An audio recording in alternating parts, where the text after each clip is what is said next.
First, a little bit of history. If we go back to the 1940s and the Bretton Woods Conference that, to a certain extent, launched the seeds of the existing multilateral trade system in terms of governance, we remember that there were three major objectives at that point in time.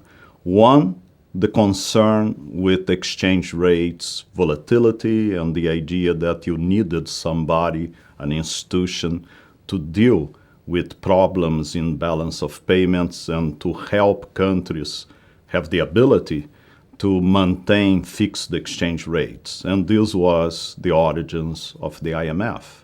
Then the question of reconstruction of Europe, the idea that private capitals would not be flowing naturally, so you needed somebody to help with the process. And that's how the International Bank for Reconstruction and Development was born.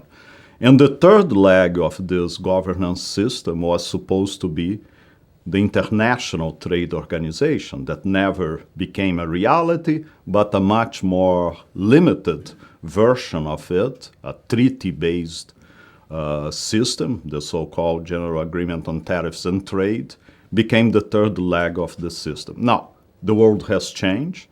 All these institutions have changed. Of course, we are not anymore in a fixed exchange rate system since the 1970s. The IMF has become much more involved in issues of surveillance in general.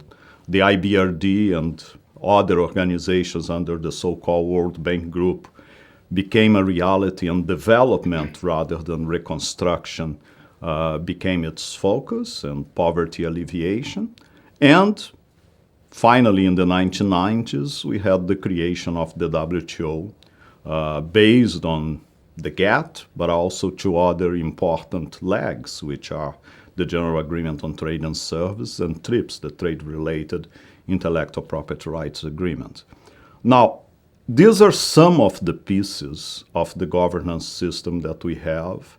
Of course, we also have the United Nations system and its agencies. But if we look specifically to trade, one of the issues that has become very clear in the debate about globalization is that we have not only to have good rules about how to advance the cause of trade and help trade promote growth and development in general, but also we have to have mechanisms to address concerns, particularly for those countries that are not as well prepared to benefit from this rules-based system.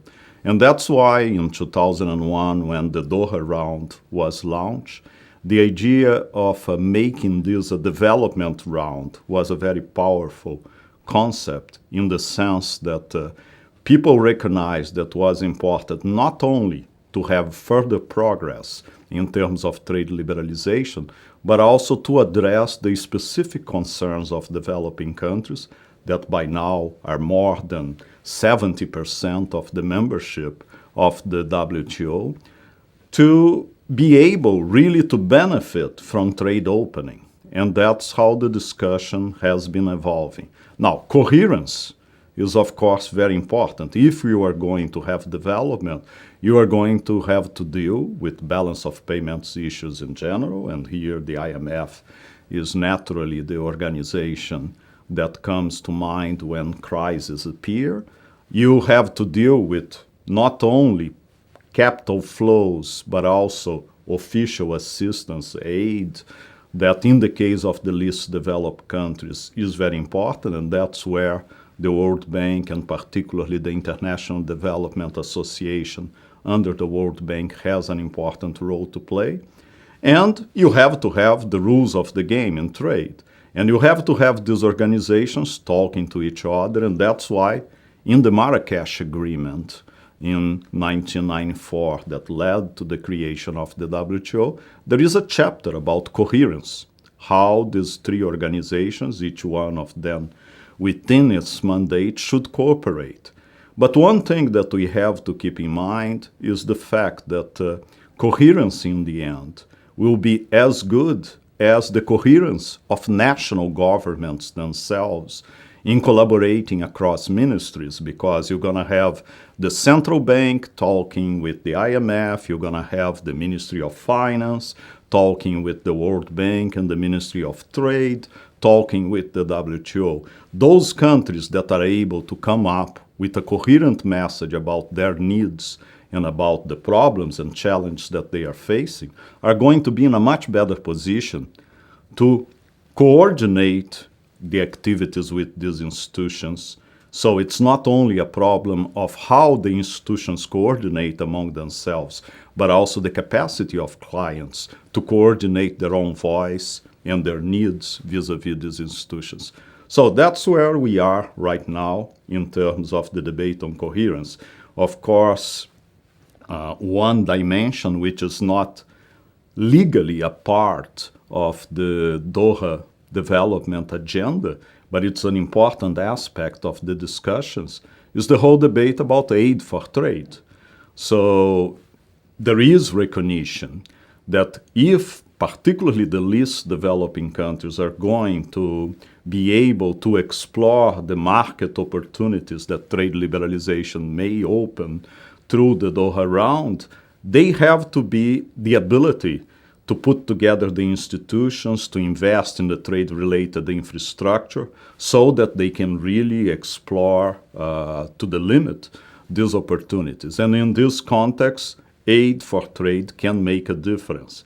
And here is a good test for coherence, because here we have, for instance, the aid that comes from industrialized nations, the commitments that were made, for instance, at Gleneagles, the idea that we are going to have an increase in aid flows in the case of sub-Saharan Africa from something of the order of magnitude of $25 billion to something of the order of magnitude of $50 billion by 2010. If this money is going to be channeled and productively applied, no doubt trade-related infrastructure, that is part of the agenda on aid for trade, will be an important piece of the puzzle.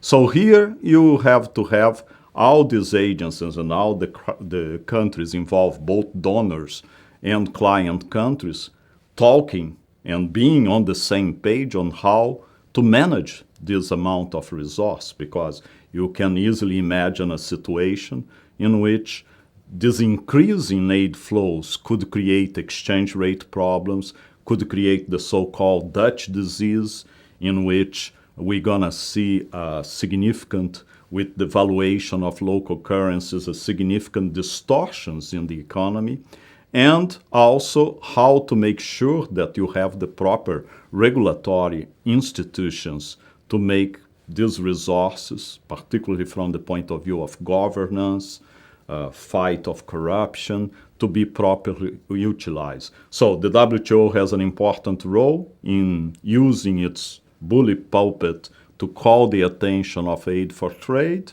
The World Bank can help in terms of building institutions, and the IMF has a very important role also with respect to assure that together with the countries involved, macroeconomic stability is not compromised.